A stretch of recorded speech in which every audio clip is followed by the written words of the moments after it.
பல பிரதமர்கள் இந்தியாவை ஆண்டிருக்கிறார்கள். அவர்கள் யாரும் இது போன்று அரசமைப்பு சட்டத்துக்கு விரோதமாக, தேர்தல் ஆணையத்தினுடைய சட்டங்களுக்கு முரணாக, மக்கள் பிரதிநிதித்துவ சட்டத்துக்கு எதிராக அரசியல் மேடை பேச்சாளர் பேசுவது போல பேசியது கிடையாது. இந்த ஆட்சியில் மக்களை கவரத்தக்க சாதனைகள் எதையுமே குறிப்பிட்டு அவர்கள் பேச முடியவில்லை. முஸ்லிம்களுக்கு எதிரான வஞ்சக நெஞ்சம் குஜராத்தினுடைய முதலமைச்சராக இருந்தபோது உஷ்ணத்தில் இருந்ததோ அதே உஷ்ணம் இன்னும் 10 ஆண்டுகள் பிரதமரான பிறகும் மோடிக்கு குறையவில்லை.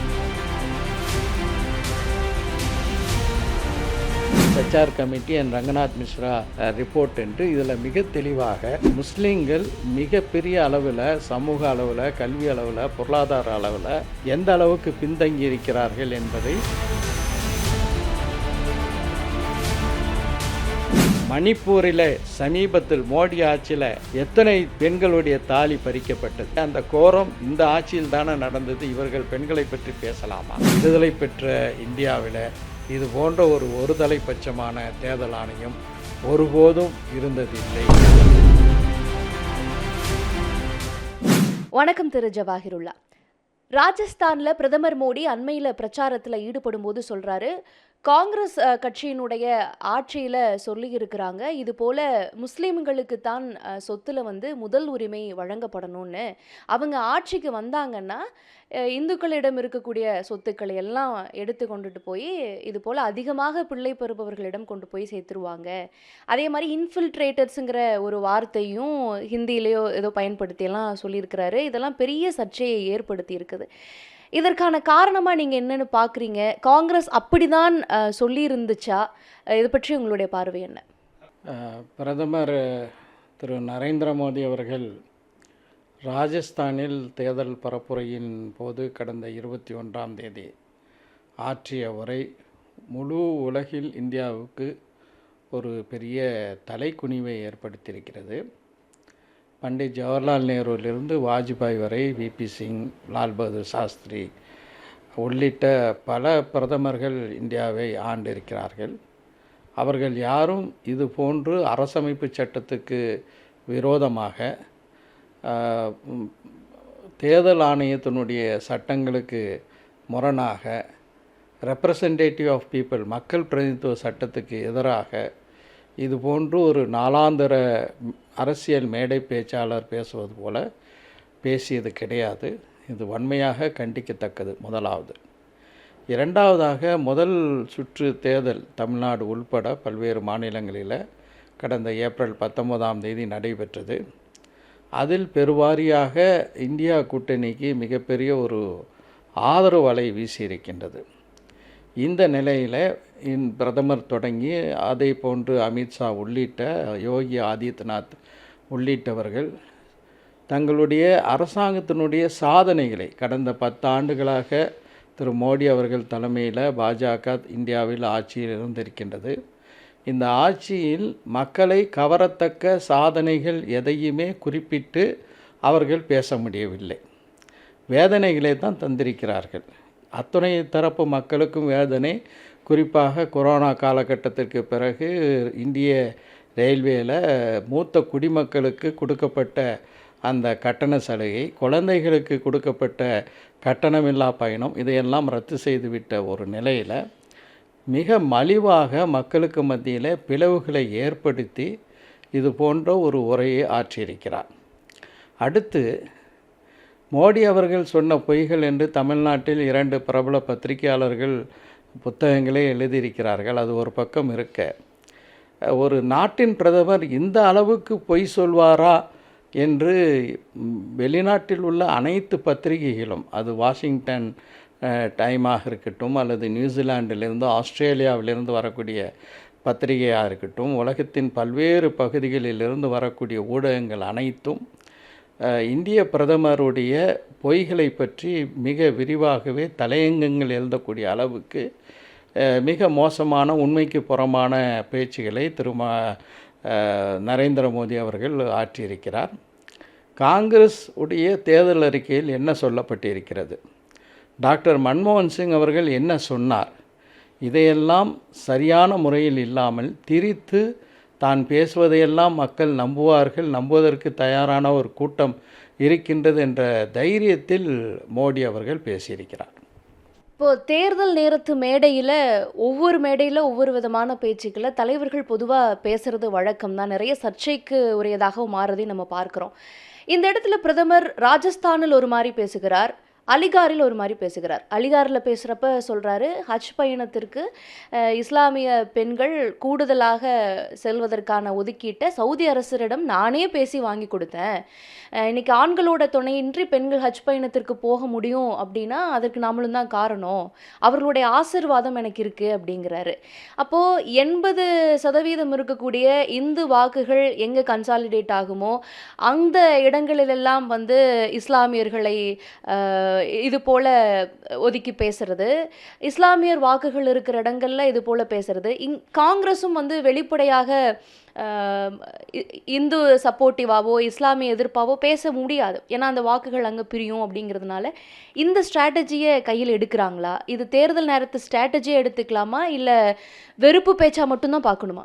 பாஜகவை பொறுத்தவரை அதே போல் திரு மோடி அவர்கள் பொறுத்த வரைக்கும் அவர்கள் எப்போதுமே வெறுப்பு பேச்சு தான் அவர்களுடைய அரசியல் முதலீடாக இருந்திருக்கின்றது.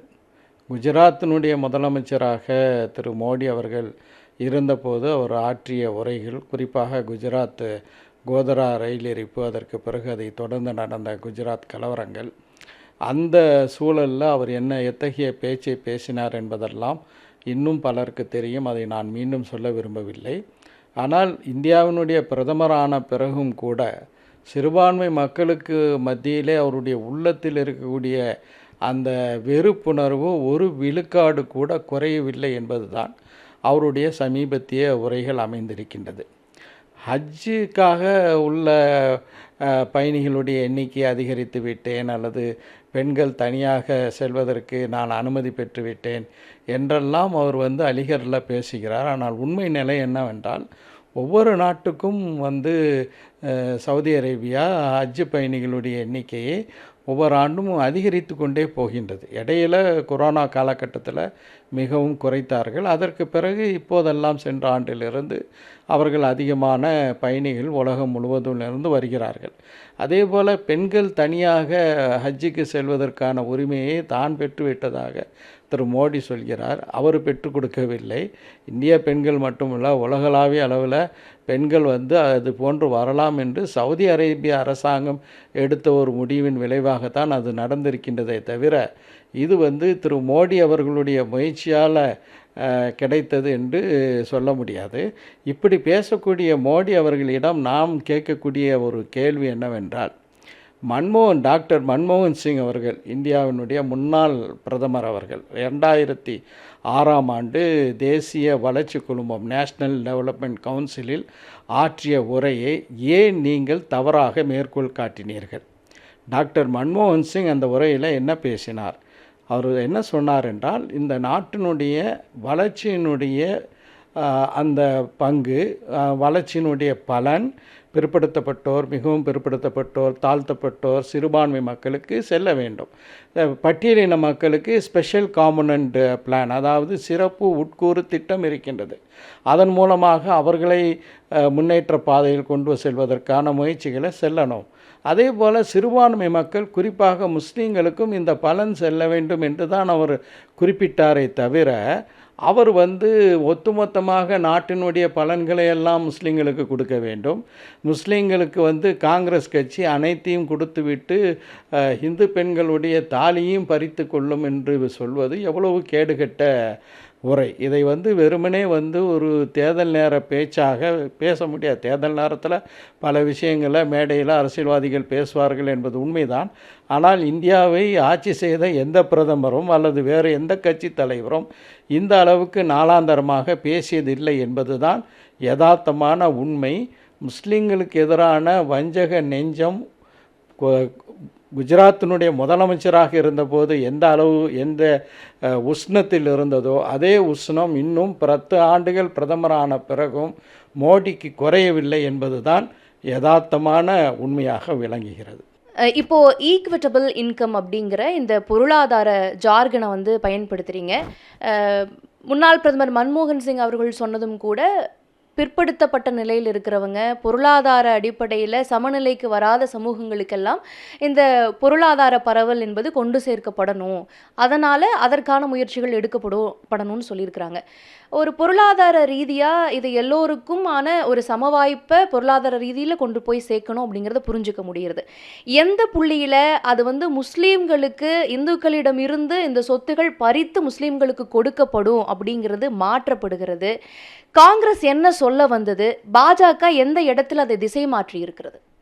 முதலாவதாக காங்கிரஸ் வந்து அப்பீஸ்மெண்ட் ஆஃப் முஸ்லீம்ஸ், அதாவது முஸ்லீம்களை தாஜா செய்யக்கூடிய, முஸ்லீம்களை மகிழ்வைக்கக்கூடிய ஒரு செயலை செய்கிறது என்று சொல்கிறார்கள். அது மிகவும் தவறானது என்பதை பதிவு செய்ய விரும்புகின்றேன். காங்கிரஸ் ஆட்சியில் பிரதமர் மன்மோகன் சிங் அவர்கள் பிரதமராக இருந்தபோது நீதியரசர் ராஜேந்தர் சச்சார் அவர்கள் தலைமையிலான ஒரு முஸ்லீம்களுடைய சமூக பொருளாதார கல்வி நிலையை ஆய்வு செய்வதற்காக வேண்டி ஒரு குழுவை அமைத்தார். அதே போல் அதே டாக்டர் மன்மோகன் சிங்குடைய ஆட்சி காலத்தில் நீதியரசர், முன்னாள் உச்ச நீதிமன்றத்தினுடைய தலைமை நீதிபதியாக இருந்த நீதியரசர் ரங்கநாத் மிஸ்ரா அவர்கள் தலைமையில் ஒரு ஆணையம் அமைக்கப்பட்டது. இந்த 2 ஆணையமும் அறிக்கை வெளியிட்டது. அந்த அறிக்கையில் உதாரணமாக பார்த்தீங்கன்னா, இப்போ என் கையில் இருக்கக்கூடிய இந்த புத்தகம் வந்து மராட்டிய மாநிலத்தைச் சேர்ந்த தன்னுடைய ஐபிஎஸ் பதவியை ராஜினாமா செய்த அப்துல் ரஹ்மான் அவர்கள் எழுதிய புத்தகம், denial and deprivation Indian Muslims of the Sachar committee and Ranganath Mishra report என்று இதில் மிக தெளிவாக முஸ்லீம்கள் மிகப்பெரிய அளவில், சமூக அளவில், கல்வி அளவில், பொருளாதார அளவில் எந்த அளவுக்கு பின்தங்கி இருக்கிறார்கள் என்பதை கோடிட்டு காட்டுகிறது. சில தரவுகளில் பட்டியலின மக்களை விட முஸ்லீம்களுடைய நிலை மிகவும் மோசமாக இருக்கின்றது என்பதை பற்றியெல்லாம் இந்த அறிக்கைகள் குறிப்பிடுகிறது. இந்த சச்சார் ரங்கநாத் மிஸ்ரா ஆணையத்தினுடைய அறிக்கைகள் வந்து 10 ஆண்டுகள் கழிந்த பிறகும் இதே நிலைதான் என்பதை இந்த அறிக்கைகள் சொல்கிறது. இந்த 2 நீதி அரசர்களும் மதிப்புமிக்கவர்கள். அவர்கள் அரசு தரவுகளிலிருந்து இதை எடுத்து சொல்கிறார்கள். இந்த அடிப்படையில் தான் காங்கிரஸினுடைய பிரதமர் மன்மோகன் சிங் அவர்கள் நாட்டினுடைய பலன்கள் முஸ்லீம்களுக்கும் செல்ல வேண்டும் என்று பேசுகிறார். முஸ்லீம்களுக்கு மட்டும் செல்ல வேண்டும் என்று பேசவில்லை. ஒன்று. இரண்டாவது, திரு நரேந்திர மோடி அவர்களுடைய 10 ஆண்டு கால ஆட்சியில் மக்களுக்கு மத்தியில், இது முஸ்லீம் அல்லாதவர்னு சொல்லலை, பொதுவாகவே இந்திய மக்களுக்கு மத்தியில் வருமானத்தில் இதுவரை காணாத அளவுக்கு மிகப்பெரிய ஏற்ற தாழ்வுகள் அமைந்திருக்கின்றது. இதை நான் சொல்லலை, மிகப்பெரிய அளவில் Nitin Kumar Bharti, Lucas Chancel, Thomas Piketty, Anmol Somanchi இவர்கள் the rise of the billion Raj, income and wealth inequality in India 1922 to 2023 என்று ஒரு பெரிய ஆய்வு கட்டுரையை வெளியிட்டிருக்காங்க. இந்த ஆய்வு கட்டுரையில் திரு மோடி அவர்கள் பிரதமரான பிறகு இந்த 10 ஆண்டுகளில் 2022லிருந்து 23 வரை இந்தியாவினுடைய தேசிய வருமானத்தில் 22.6 விழுக்காடு வருமானம் நாட்டு மக்களில் 1% மட்டுமே, ஒரே 1% மட்டுமே சென்று இருக்கின்றது என்று இந்த ஆய்வறிக்கை சொல்லுகிறது. அது மட்டும் இல்லை, இந்திய மக்கள் தொகையில் 0.1 விழுக்காடு மக்கள் நாட்டு வருமானத்தில் 10 விழுக்காடு சம்பாதித்துள்ளார்கள். அதோடு அந்த ஆய்வறிக்கையில் மேலும் சொல்கிறாங்க, உலகிலேயே ஒரு நாட்டில் உள்ள 1% மக்கள் அதன் வருமானத்தில் அதிக அளவில் வைத்திருப்பது இந்தியாவில் தான், அதாவது திரு மோடி அவர்களுடைய ஆட்சியில் தான் என்று குறிப்பிடுகிறார்கள். இது மட்டுமல்ல, செல்வத்தின் முதல் 1% பங்கு 2022-23 அதாவது மக்கள் தொகையில் 1% இருக்கிறவங்களுக்கு மோடி ஆட்சியில் 2022-23 40.1% அவங்க தான் வச்சுருக்காங்க. 1961க்கு பிறகு மிக அதிகமாக நாட்டு மக்களில் 1 விழுக்காடினர் நாட்டு வருமானத்தில் 40.1 விழுக்காடு வைத்திருக்கிறார்கள் என்றால் இது எந்த அளவுக்கு சமத்துவமின்மை, எல்லாருக்கும் நாட்டினுடைய வளம் சமமாக செல்லவில்லை என்பதற்கு மிகப்பெரிய ஒரு சான்றாக இருக்கின்றது. அதோடு சேர்ந்து இன்னொன்று சொல்கிறாங்க, இது இன்னும் அபாயகரமான ஒன்று. நாட்டில் உள்ள 10,000 பேர் அவர்களுடைய சராசரி வருமானம் 22.6 பில்லியன் ரூபாய்ங்கிறாங்க. இது மற்ற இந்தியர்களுடைய சராசரி வருமானத்தை விட 16,763 விழுக்காடு அதிகம் அப்படிங்கிறாங்க. ஹியூமன் டெவலப்மெண்ட் இண்டெக்ஸ்னு ஒன்று வெளியாகிருக்கின்றது. 193 நாடுகளில் இந்தியாவினுடைய நிலை 134ஆக இருக்கின்றது மோடி ஆட்சியில். அதைவிட மிக மோசமான விஷயம் என்னென்னா, நாங்கள் வளர்ச்சியின் பக்கம் இந்தியாவை கொண்டு சென்று விட்டோம் என்று பாஜகவினரும் மோடியும் பேசுகிறார்கள். பக்கத்தில் இருக்கக்கூடிய பங்களாதேஷை விட, பக்கத்தில் இருக்கக்கூடிய பூட்டானை விட ஹியூமன் டெவலப்மெண்ட் இண்டெக்ஸில் இந்தியாவினுடைய நிலை மிக கீழே இருக்கின்றது என்பது இந்த அறிக்கை சொல்லக்கூடிய உண்மை. இதை தான் காங்கிரஸ் தன்னுடைய தேர்தல் அறிக்கையில் இது போன்று வருமானத்தில் நாட்டினுடைய வளர்ச்சியின் பலன்களில் ஒரு சமச்சீரற்ற நிலை இருக்கின்றது. இந்த சமச்சீரற்ற நிலையை நாங்கள் சரி செய்வதற்காக தெளிவான ஒரு பொருளாதார திட்டத்தை வகுப்போம் என்று சொல்கிறார்கள். இதை மோடி அவர்கள் நாட்டினுடைய சொத்தையெல்லாம் எடுத்து முஸ்லீம்களுக்கு கொடுப்பாங்க, இந்துக்களுடைய தாலியெல்லாம் பறித்து முஸ்லீம்களுக்கு கொடுப்பாங்க அப்படின்னு சொல்கிறது எவ்வளவு கேடுகட்ட நிலை. இதற்கு நான் காங்கிரஸ் தலைவர் பிரியங்கா காந்தி அவர்களை மேற்கோள் காட்ட விரும்புகிறேன். பெண்களுடைய தாலியை பறிப்பதில் முதன்மையான பங்கு பாஜகவுக்கு தான் இருக்கின்றது. குஜராத் கலவரத்தில் எத்தனை பெண்களுடைய தாலி பறிக்கப்பட்டது? மணிப்பூரில் சமீபத்தில் மோடி ஆட்சியில் எத்தனை பெண்களுடைய தாலி பறிக்கப்பட்டது? 2 பெண்களை நிர்வாணமாக நடத்திய அந்த கோரம் இந்த ஆட்சியில் தானே நடந்தது. இவர்கள் பெண்களை பற்றி பேசலாமா? நீங்கள் சொன்ன மாதிரி ஒரு போலரைசேஷன் பாலிடிக்ஸ் தான் தேர்தல் மேடையில் எடுத்து வைக்கிறாரு அப்படின்னு சொல்கிறீங்க.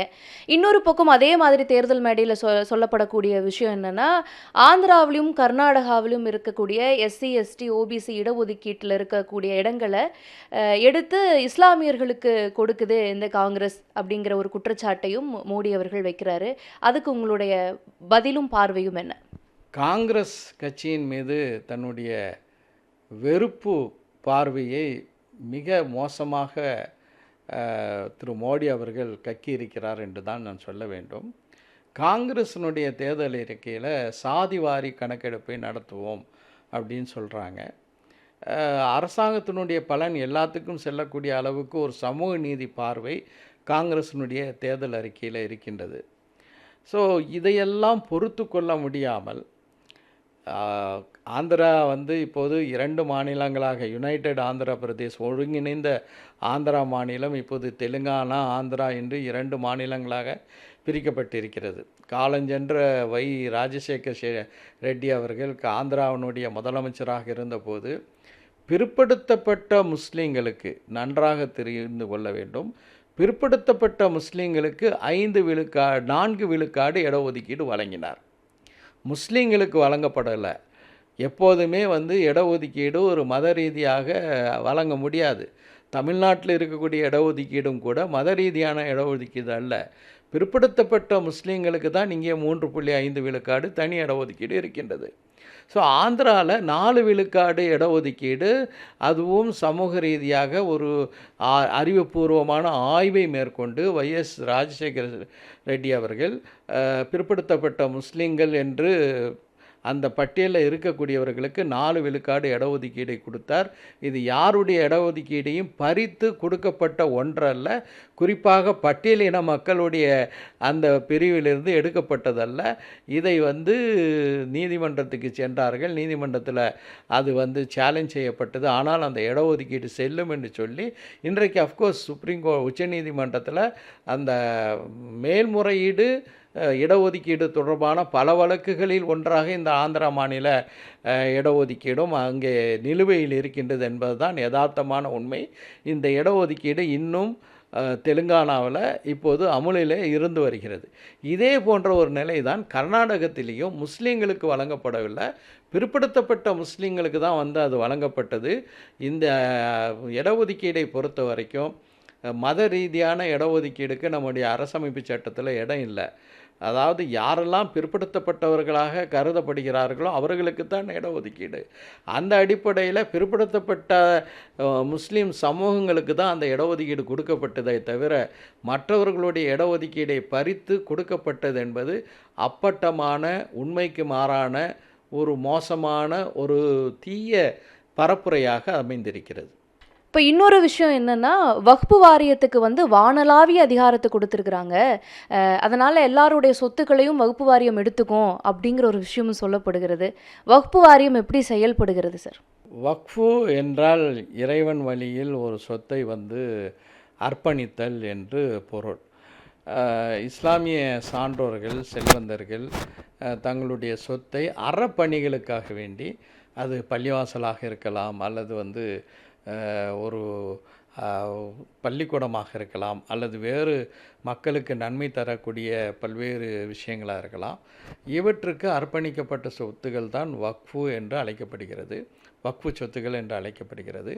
இந்த வக்ஃபு சொத்துக்களை நிர்வாகம் செய்வதற்காக வேண்டி சட்டங்கள் இயற்றப்பட்டு சென்ட்ரல் ஆக்ட், அதாவது ஒன்றிய அரசாங்கத்தினுடைய சட்டமே இருக்கின்றது. ஒன்றிய வக்ஃபு கவுன்சில் குழு இருக்கின்றது. அதே போல் ஒவ்வொரு மாநிலத்துக்கும் வக்ஃபு வாரியங்கள் இருக்கின்றது.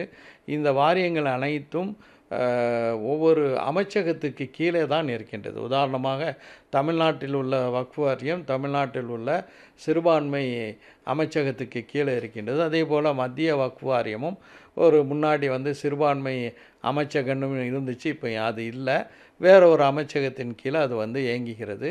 அரசு சட்ட திட்டத்துக்கு உட்பட்டு தான் இந்த வக்ஃபு வாரியங்கள் இயங்குகிறது. எல்லா சொத்தும் வக்ஃபு சொத்து அப்படிங்கிற மாதிரியான ஒரு தவறான எண்ணம், எந்த சொத்தை வேண்டுமென்றாலும் வக்ஃபு சொத்துன்னு சொல்லி அபகரிச்சிருவாங்க அப்படின்னு சொல்வதெல்லாம் மிக கடைந்தெடுத்த முஸ்லீம்களுக்கு எதிரான ஒரு வன்ம பேச்சாக இருக்கின்றது. ஒரு காலத்தில் வக்ஃபு சொத்தாக இருந்தது ஆக்கிரமிக்கப்படக்கூடிய ஒரு நிலை. இன்றைக்கு பார்க்குறோம், தமிழ்நாட்டில் நம்முடைய திராவிட முன்னேற்றக் கழக அரசு ஆட்சிக்கு வந்த பிறகு இந்து அறநிலைத்துறைக்கு சொந்தமான ஏராளமான சொத்துக்கள் ஆக்கிரமிப்பில் இருந்தது. அதை வந்து ஒரு சிறப்பான முன்னெடுப்புகளை செய்து அந்த கோயில் சொத்துக்கள் எல்லாம் மீட்கப்பட்டிருக்கிறது. அதே போல் வக்ஃபு சொத்துக்கள் ஆக்கிரமிப்பில் இருக்கும்போது சட்டப்பூர்வமாக எல்லா வகையான அரசு ஆவணங்கள், ஏன்னா இந்த ஆவணங்கள் எல்லாம் வந்து தனியாக வக்ஃப் போர்டில் இருக்கிறதில்ல, அரசாங்கத்தினுடைய நில, அதாவது ரிஜிஸ்ட்ரார், பதிவாளர் அலுவலகம், பதிவு துறையில் தான் அனைத்து சொத்துகளும் பதிவு செய்யப்பட்டு இருக்கின்றது. அத்தனை ஆவணங்களும் பதிவாளருடைய கட்டுப்பாட்டில் தான் இருக்குது. அதை வைத்து கொண்டு தான் இது வக்ஃபு சொத்தா அல்லவா என்பதை தீர்மானிக்கிறார்கள். ஒன்ஸ் அது ஒரு வக்ஃபு சொத்து என்று ஒன்று தீர்மானிக்கப்பட்டால் அதை யாரும் விற்கவும் முடியாது, வாங்கவும் முடியாது. இதே தான் இந்து அறநிலைத்துறையில் உள்ள சொத்துக்கள். அதனால் இதில் வந்து வக்ஃபு சொத்துக்கள்னால் வானளாவிய அதிகாரம் உள்ளது, எல்லா சொத்தையும் வக்ஃபு சொத்துன்னு சொல்லிடுவாங்கங்கிறதெல்லாம் மிகவும் தவறான விஷயம். இந்த வக்ஃபு சொத்துகள் பல இடங்களில் தமிழ்நாட்டில் பேருந்து நிலையங்கள் அமைப்பதற்கு, மருத்துவமனைகள் அமைவதற்கு இவற்றுக்கெல்லாம் கூட வக்ஃபு சொத்துக்கள் கொடுக்கப்பட்டிருக்கின்றது. எனவே வக்ஃபை பற்றி மிக மோசமான ஒரு கருத்தியலை பரப்புகிறார்கள். பாஜக உடைய நோக்கம் வக்ஃபு வாரியத்தையே அழிக்க வேண்டும் என்பது. அதனுடைய எதிர்வினையாக இத்தகைய பேச்சுகள் எல்லாம் அமைந்திருக்கின்றது. இறுதியாக இது தேர்தல் நேரம், சில தேர்தல் கணக்குகளும் இருக்குது, அதுக்கு வருவோம். இப்போது 80% இந்து வாக்குகள் நமக்கு தான் வரணும், 14% இருக்கக்கூடிய இஸ்லாமியர்கள் நமக்கு வாக்களிக்க போகிறதில்ல, அதனால் அதை காங்கிரஸுக்கு எதிராக இந்த ஸ்ட்ராட்டஜியை திருப்பி விடுவோன்னு பாஜக நினைக்கிறதா ஒரு குற்றச்சாட்டு சொல்லப்படுகிறத நம்ம பார்க்குறோம். அதனால தான் அவருடைய தேர்தல் அறிக்கை முஸ்லீம் லீக்கினுடைய தேர்தல் அறிக்கை மாதிரி இருக்குது அப்படின்னு சொல்கிறாங்க அப்படின்னு. இப்போ இந்து வாக்குகள் தங்களுக்கு வர வேணும்னு காங்கிரஸும் நினைக்கணும், இஸ்லாமியர் வாக்குகளும் வர வேண்டும்னு காங்கிரஸ் நினைக்கணும். ஆனால் அவர்கள் வெளிப்படையாக எந்த இடத்துலையும் வந்து இஸ்லாமியர்களை கைவிடுவதாகவும் இல்லை, அவங்களுக்கு சப்போர்ட்டிவாக தான் நிறைய பேசுகிறத நம்ம பார்க்குறோம். இந்த இடத்துல காங்கிரஸ் எப்படி கையாளுகிறது? இதை வந்து ஒரு தேர்தல் ஆப்பர்ச்சுனிட்டி அப்படிங்கிறத பயன்படுத்துகிறதா, இல்லை ஒரு ஜனநாயக மாண்பில் எல்லோருக்கும் எல்லா உரிமையும் கிடைக்கப்படணுங்கிறதுக்காக தேர்தலை சந்திக்குதா? காங்கிரஸ் இதை எப்படி பார்க்குது, பிஜேபி எப்படி பார்க்குது? பாஜகவினுடைய தேர்தல் அறிக்கை சங்கல்ப் பத்ரா அப்படின்ட்டு சொல்கிறாங்க. அதை படித்து பார்க்கும்போது அது சங்கட பத்திரமாக தான் இருக்கின்றது.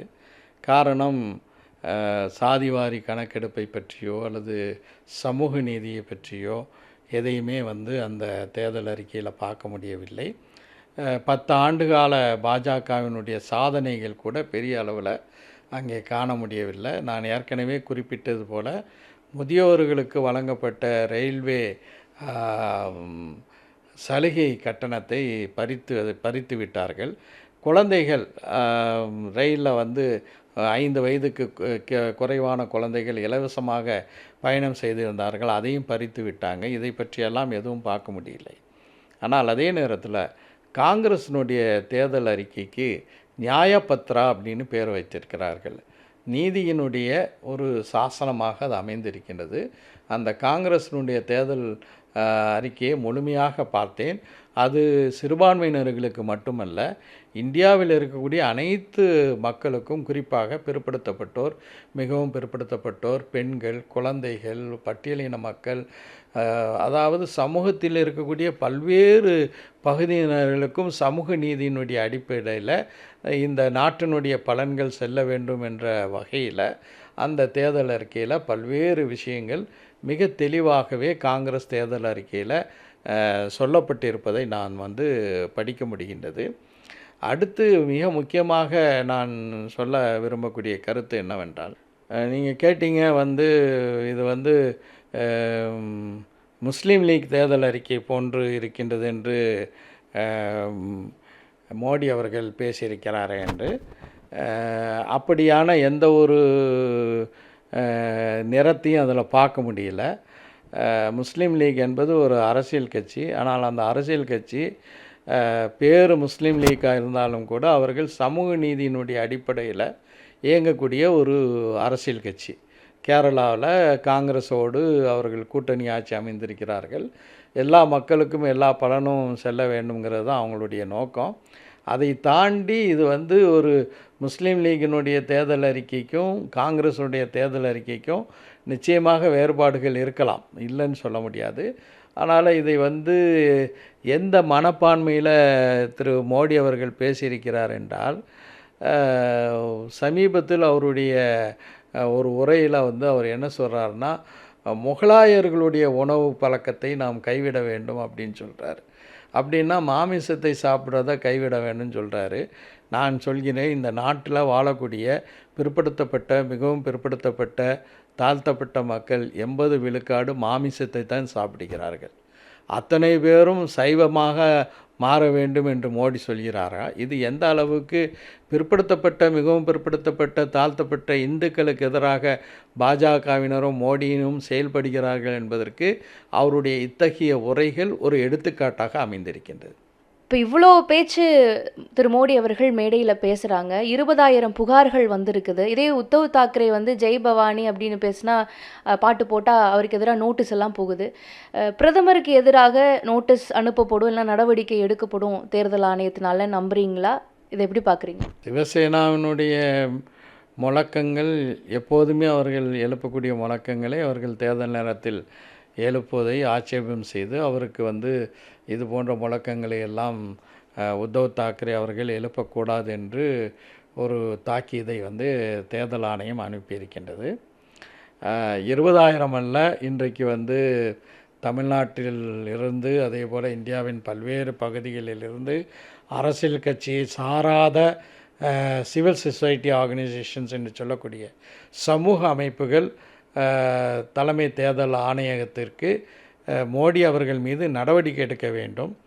அவர் அரசமைப்பு சட்டத்தினுடைய விதிமுறைகளுக்கு எதிராக, அதே போல் மக்கள் பிரதிநிதித்துவ சட்டத்துக்கு முரணாக அவர் உரையாற்றியதை எதிர்த்து அவர் மீது அவரை தகுதி நீக்கம் செய்ய வேண்டும் என்றெல்லாம் மின்னஞ்சல்கள் சென்று கொண்டிருக்கின்றது. இன்றைய தலைமை தேர்தல் ஆணையாளரை தேர்தல் அறிவிக்கையை வெளியிடும்போது அவர் மிக தெளிவாகவே ஒன்றை சொன்னார். என்ன சொன்னார்னா, மத ரீதியாக வெறுப்பு பேச்சுகளை நாங்கள் 0 டாலரன்ஸ், எந்த வகையிலும் சகித்து கொள்ள மாட்டோம் என்று சொன்னார். இப்போது அவருடைய வாக் தி டாக் அப்படின்னு சொல்லுவாங்க. அவர் சொன்னதின் அடிப்படையில் நடப்பாரா என்பது கேள்விக்குறி. ஆனால் இப்போது நடக்கக்கூடிய நிகழ்வுகளை பார்க்கும்போது தேர்தல் ஆணையத்தின் மீது சாமானிய ஒரு இந்திய குடிமகனாக சொல்கிறேன், எங்களுக்கு இந்த தேர்தல் நியாயமாக நேர்மையாக நடக்கும் என்ற நம்பிக்கை இல்லை. இது ஒருதலை பட்சமான தேர்தல் ஆணையமாக மாறிவிட்டது. விடுதலை பெற்ற இந்தியாவில் இது போன்ற ஒருதலை பட்சமான தேர்தல் ஆணையம் ஒருபோதும் இருந்ததில்லை.